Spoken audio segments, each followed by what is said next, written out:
Bismillahirrahmanirrahim. Assalamualaikum warahmatullahi wabarakatuh. Selamat siang, salam sejahtera untuk kita semua.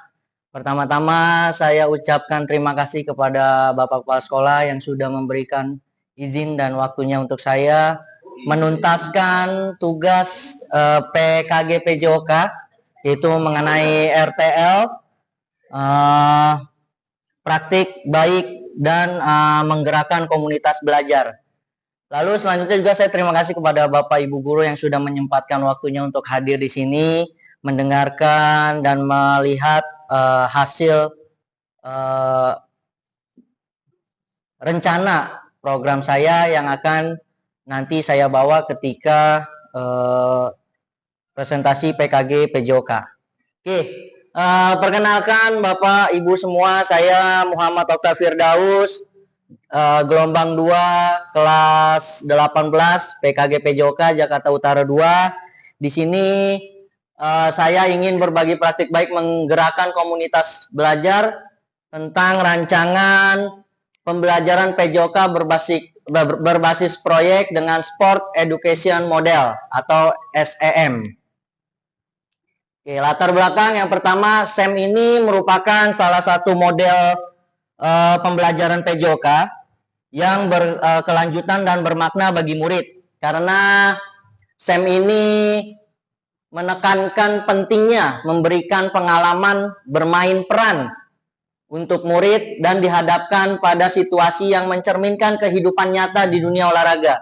Jadi ketika aplikasikan program SEM ini, di mana nanti saya akan merencanakan suatu program perlombaan di mana siswa ini yang berperan aktif di dalamnya, termasuk menjadi juri, lalu menjadi wasit, menjadi peserta, itu semua akan dimainkan perannya oleh murid tersebut.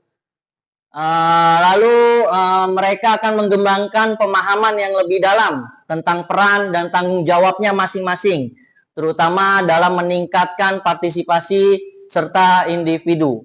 Dengan SEM ini, murid akan sangat kompak, akan sangat nampak ketika mereka diberi kesempatan untuk membuat syarat dan aturan dalam pertandingan bola voli mini, di mana program yang saya ambil adalah 2 perlombaan, yaitu perlombaan bola voli mini dan juga permainan tradisional gobak sodor atau bentengan. Nah, SEM ini akan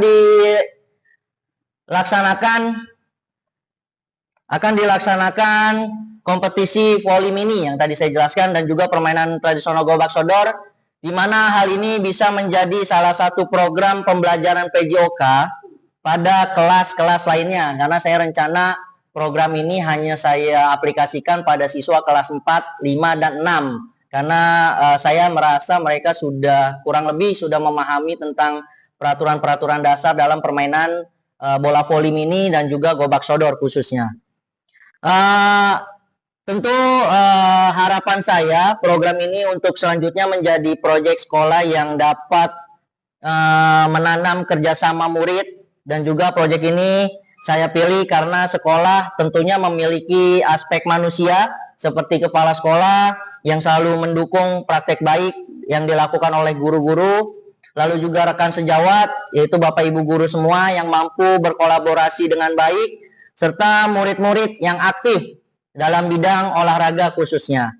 Nah, aset fisik lainnya yaitu seperti sekolah, di mana sarana dan prasarana yang ada di sekolah ini sudah cukup lengkap, cukup baik, dan juga untuk menyelenggarakan kegiatan ini dapat berjalan dengan lancar. Dengan demikian harapannya kegiatan ini dapat menjadi sarana belajar bagi murid SDN Semper Barat 09 untuk dapat memahami serta menciptakan tahapan-tahapan mengelola sampai dengan melaksanakan suatu pertandingan. Nah, ini tujuan dari program saya, yaitu yang pertama tentunya terwujudnya siswa yang berakhlakul karimah, bugar, sehat, gembira, dan juga berprestasi. Lalu yang kedua ada pemahaman siswa tentang olahraga dan membantu mereka mengembangkan keterampilan yang mereka miliki dan juga pengetahuan. serta nilai-nilai sosial melalui pengalaman nyata yang mereka lakukan. Yang kedua yaitu menekankan pembelajaran melalui pengalaman nyata yang seperti yang tertuang dalam latar belakang tadi dan dapat meningkatkan kesehatan dan kebugaran tubuhnya pastinya. Lalu yang ketiga dapat meningkatkan motivasi dan keterlibatan siswa tersebut dalam suatu pembelajaran. Dan yang terakhir penerapan belajar aktif di mana siswa terlibat secara langsung dalam kegiatan belajar tersebut. Nah, ini capaian yang saya harapkan dan juga langkah-langkah yang akan saya lakukan nanti untuk program SEM ini.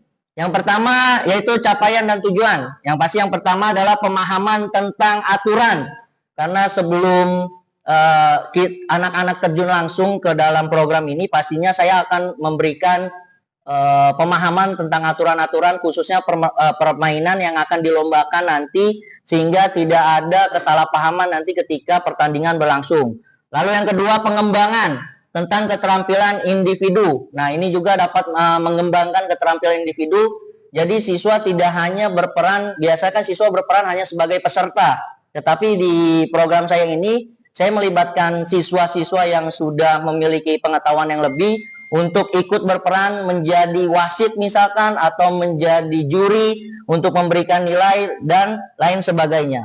Lalu yang ketiga, pemahaman teknik, taktik, dan strategi. Nah, ini biasanya diperuntukkan untuk siswa yang berperan sebagai pelatih misalkan. Nah, mereka harus memahami taktik dan rencana permainan mana yang baik untuk dilakukan agar tim tersebut dapat meraih kemenangan. Lalu langkah-langkahnya yang pertama, pembahasan dalam technical meeting. Jadi biasanya kalau sebelum perlombaan itu diadakan technical meeting atau meeting mengenai peraturan-peraturan yang akan berlangsung di permainan dan menyepakati secara bersama tentang peraturan permainan. Jadi ketika nanti perlombaan tidak ada lagi yang merasa dirugikan karena sudah dibicarakan semua pada saat sesi technical meeting. Lalu yang kedua, latihan dalam pengelolaan musim. Lalu yang ketiga, penganalisis pertandingan dan turnamen. Nah, ini biasanya tugasnya wasit dan juga sekretaris dan lain-lain. Lalu penyelenggaraan kompetisi yang menekankan pentingnya sportivitas. Pastinya dalam olahraga yang paling diutamakan dan yang paling utama adalah menjunjung tinggi sportivitas, kejujuran, dan juga kerjasama tim yang baik. Lalu peran siswa ini yang saya jelaskan tadi, siswa ini dibagi menjadi beberapa peran, bisa menjadi peserta, lalu bisa menjadi panitia, pelatih, wasit, manajemen, dan lain-lain. Lalu lini masanya adalah saya merencanakan kegiatan ini adalah di akhir semester 1 setelah melakukan PAS, jadi di bulan Desember. Nah, ini struktur program, yaitu kokurikuler, lalu murid yang terlibat dari, ini belum saya ganti, dari kelas 4, 5, dan 6. Baik laki-laki dan perempuan semuanya ikut bermain sama. Dan waktu kegiatannya dilaksanakan di akhir semester 1 bulan Desember. Nah, penanggung jawab adalah kepala sekolah yang pasti, lalu KBS yang akan menjadi fasilitator adalah komunitas praktis sekolah. Itu terdiri dari guru-guru mapel dan guru-guru lainnya berkolaborasi untuk menjalankan program ini agar berjalan dengan lancar. Nah, ini pernyataan tentang kapasitas yang dimiliki oleh sekolah atau kelas, di mana sekolah memiliki yang tadi kepala sekolah, guru, tenaga pendidik yang profesional sesuai dengan kualifikasi akademik. Lalu jumlah guru di sekolah SDN Semper Barat 09 itu nanti semuanya diikut libatkan untuk berpartisipasi mengawal menjadi fasilitator dari masing-masing peran. Lalu yang kedua, murid yang berjumlah 710 orang kalau digabung semuanya. Lalu setiap kelas akan mengirimkan perwakilan sesuai dengan minat dan keinginannya. Jadi yang mungkin ingin mencoba minat dan bakatnya di bagian wasit bisa diikutkan di bagian wasit, lalu di pelatih dan lain sebagainya. Nah, sarana dan prasarana termasuk perlengkapan yang cukup memadai di sekolah ini alhamdulillah sudah cukup lengkap. Lalu dalam kegiatan kompetisi olahraga ini, mulai dari bola voli, net, lapangan, dan lain sebagainya itu sudah terpenuhi kelengkapannya. Nah, ini rencana evaluasi. Rencana evaluasi ada 7 tahapan implementasi SEM, yaitu yang pertama, tujuan pembelajaran meninjau dari keterampilan ketercapaian tujuan pembelajaran dari SEM ini. Lalu umpan balik dari murid tentang pengalamannya dalam melakukan pembelajaran SEM ini, lalu pengumpulan pendapat, lalu pelaksanaan dan pengelolaan SEM, evaluasi kinerja tim, dan keaktifan murid yang terlibat dalam sesuai dengan perannya masing-masing. Nah, ini kemungkinan hal-hal yang akan kita hadapi ketika melakukan kegiatan ini, yaitu yang pertama pastinya pengelolaan waktu, di mana jadwal yang padat ini karena murid yang banyak, pasti akan adanya keterbatasan waktu yang dapat mempengaruhi penyelenggaraan nanti.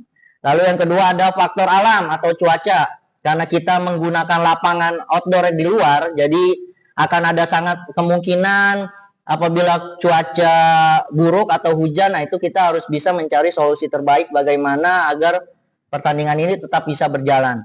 Lalu motivasi peserta, pastinya peserta akan kesulitan dalam memanajemen tim dan juga termasuk perbedaan kemampuan dari peserta didik masing-masing.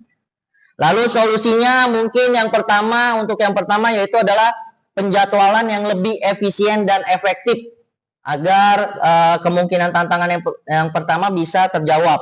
Lalu yang kedua menggunakan pendekatan pasif dan memberikan motivasi tambahan melalui pengakuan dan pujian. Yang ketiga komunikasi terbuka dan segera mengatasi konflik apabila ada kesalahpahaman dalam penjalanan program ini. Lalu memberikan umpan balik dan juga mengadakan pertemuan dengan orang tua pastinya dan menjelaskan tujuan dari pembelajaran berbasis proyek SEM ini.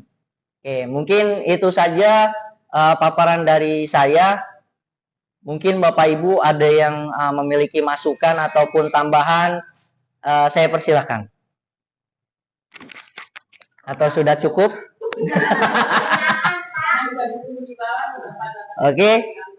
Ya, kalau sudah, alhamdulillah mudah-mudahan proyek SEM ini bisa berjalan dengan lancar dan sukses.